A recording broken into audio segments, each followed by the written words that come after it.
So, welcome to the next edition of the Rare Business Podcast. With me today, I have Tom Walsh, who is CEO of Stay City. Hi, Tom.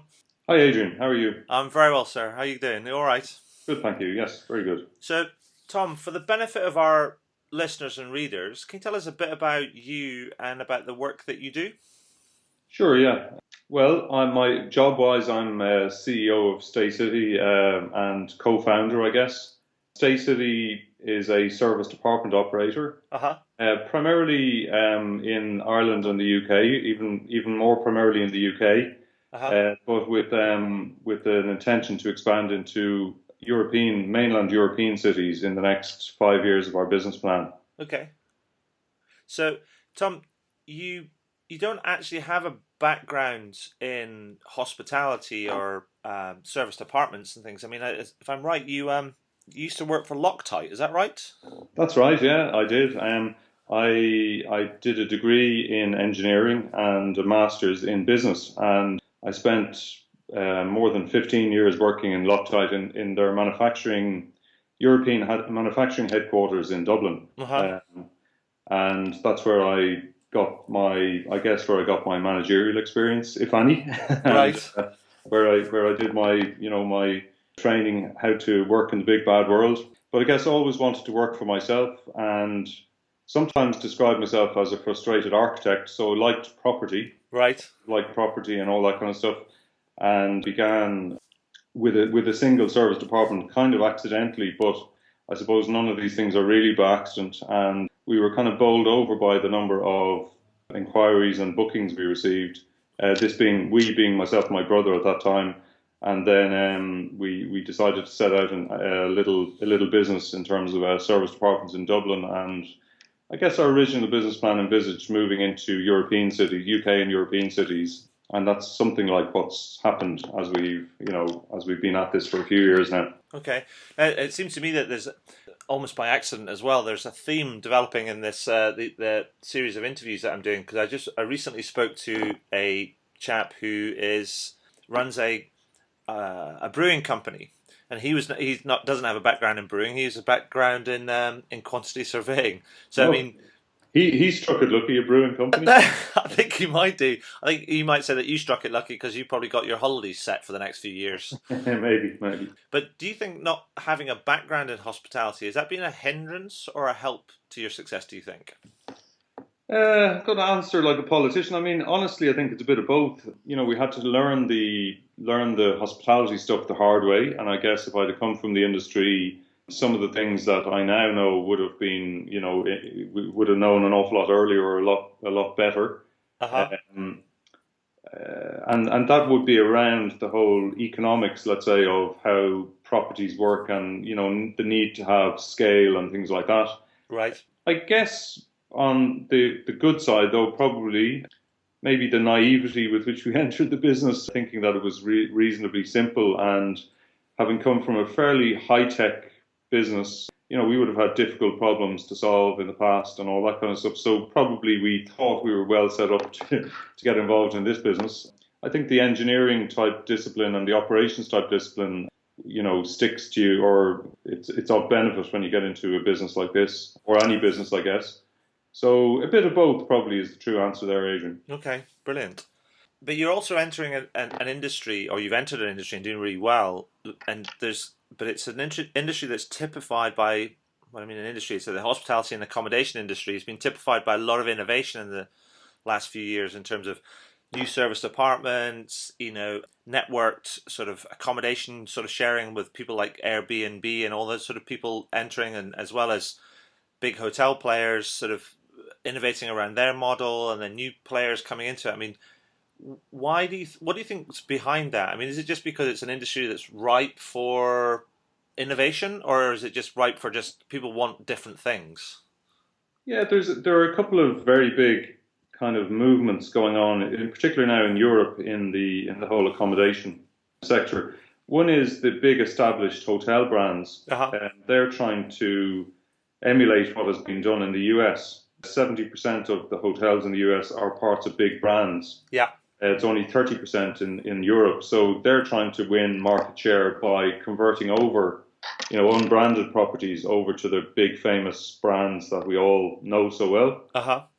In our little niche, again, we're trying to emulate what has gone on in the United States and also in Australasia, where 7 to 10% of hotel type accommodation is apartments, if that's not a contradiction. Whereas Right. in Europe, it's only 1 to 2%, and this is what's really driving our desire to roll out as quickly as we can, because we feel in all the main cities in Europe, there's an undersupply of our type of accommodation versus the amount of hotel accommodation that is Right. available.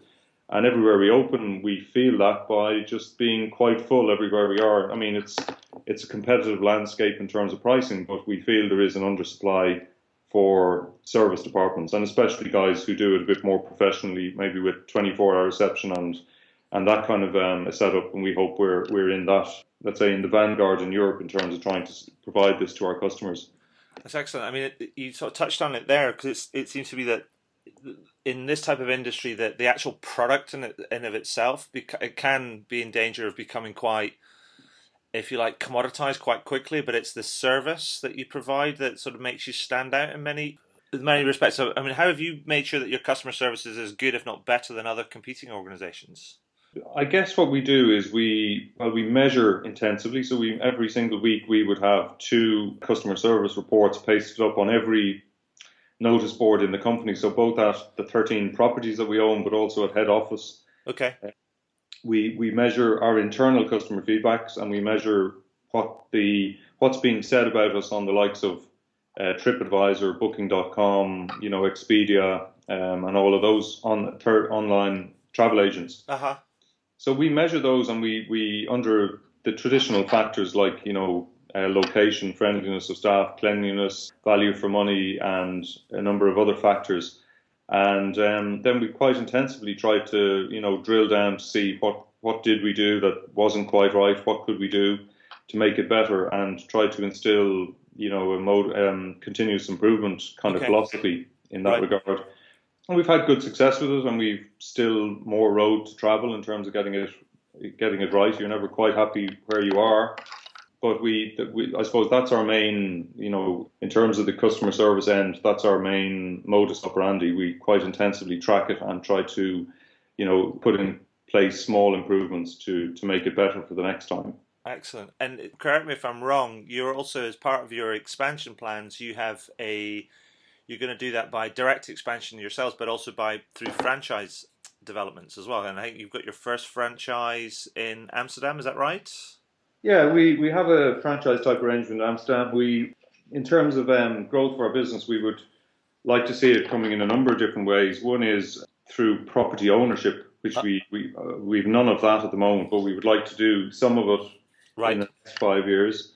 Secondly, through continuing to lease properties and take on long leases of principally purpose-built properties, so they fit our brand standards and the requirements that we have to that our customers are telling us they want us to provide them with. Hmm.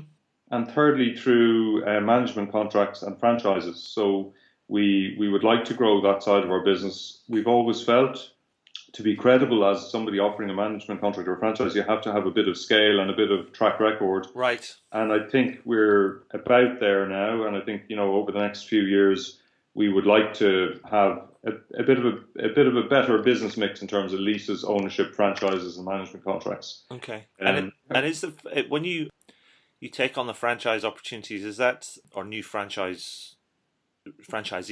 I think yeah, you're the franchisor. Yes, yeah. I got to get that the right way around. Is that more challenging in terms of keeping up quality and customer service standards? Or is that something that you're still learning about? To be very honest with you, that's something we're going to have to learn. Like we know the theory of it because we've attended seminars and read all about it and so on. We can see how it works in practice with big corporations who operate primarily through management contracts and franchises. Management contracts give you more control, franchises less control, and the worry would be that you have to influence the franchisees to adhere to your quality standards. And so I think it'll have to be fairly hardwired in the contract, but also it will be a new set of kind of skills we have to develop over time to, to influence people who are working with the Stay City franchise in order that they keep the quality standards up. And I think that'll be a new learning curve for us in this phase of our business plan, hopefully. Excellent. So you've now got how many is in your network? Is it what do you say? It's 15 or something? We've 13 properties 13. and we've over 800 apartments. Fantastic. And what are the biggest lessons that you've learned over the last few years? Because you seem to, you've grown quite quickly. I mean, what are the biggest things that you've learned? And if you had your time all over again, what would you do differently? We kind of alluded to it there, and this is probably one of the when we were asking what are the good and the bad parts of not having come from the hospitality industry. Yeah, it's really customer service that we really, and we've learned this especially over the last 3 or 4 years. We really need to invest all the time and energy really into enhancing customer service and making getting sticky customers who like to stay with us and who will proselytize and evangelize and so on and get us out there with other like-minded travelers. Yeah. And that's really the part probably we're a bit slow to come to that realization, I guess. Okay. But now it's very firmly hardwired in the organization. I think that's something we're fully committed to for our expansion plans. Fantastic. And in terms of your expansion plans, what are Stay City's plans and your plans for 2013 beyond? Well, apart from world domination, obviously. World domination, yeah. Yeah, we've a fairly detailed business plan where I mentioned there we're operating 800 units. We have about 1,000 units. 1,000 apartments in maybe 6 or 7 blocks being purpose built for us, really, as we speak, at different stages. Blimey. And that will see us opening in the likes of, more stock in London, more in Paris, Lyon in France. And then we're targeting other European cities. So we're reasonably well advanced in another probably 10 European cities in terms of being able to put a stake in the ground in cities like, I suppose, Rome, Milan, Florence, Barcelona, Madrid, Berlin, and those kind of cities. So it's bulk up in the mega cities of London and Paris, and then try to provide our accommodation to our followers in other European cities, and that's what we're aiming to do. That's fantastic. Well, that sounds really great. But having 1,000 units in the pipeline, that means you're going to more than double in size based on your existing pipeline. So yeah, congratulations on that. Oh, thank you. Yeah. It sometimes appears slow because when you sign them, it takes a couple of years before you get the keys. Yeah. To be, planning, permission, and construction and all that kind of stuff. But we're well and truly on our. Basically, the 2 years have passed, and we're going to start opening at a steady rate, probably from spring of next year. 3 or 4 properties a year, we would expect.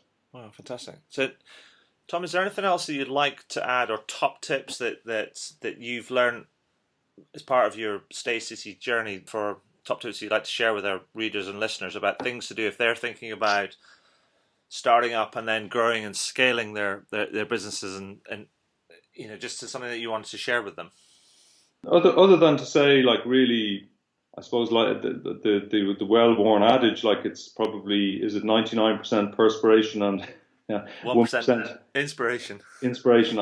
It is that. It just be, don't be knocked back, because there's a lot of, forces, not particularly malevolent now or thought out, but there's a lot of, bureaucracy and forces trying to tell you that won't work and that can't be done.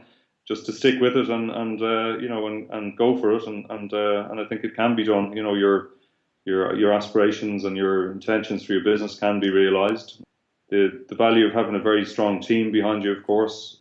Nothing can be done without being able to, get support from your colleagues and also have the trust in them to do their bit well and not to second guess them and so on. They're the main things, really. And so there's always one question that I end these interviews on, and that is there anything that you would like to shamelessly plug, Tom? Absolutely. Just the simple concept that, for a whole maybe 20 or 30% of the travelling public, If you try serviced apartments from professional providers like ourselves, where you have a 24-hour reception and all that, and you're used to staying in hotels, we believe you won't go back because there are just some very simple reasons why they have advantages over hotels, like additional space, self-catering, your ability to put your feet up in the lounge or in the living room and watch TV in more comfort than you can in a hotel room. And if you try us out, I think you'll find out that we have some distinct, simple, easy to understand advantages over hotels. So give us a go. Fantastic. Thank you, Tom. Right, That's thank you very brilliant. much, Jason. All right.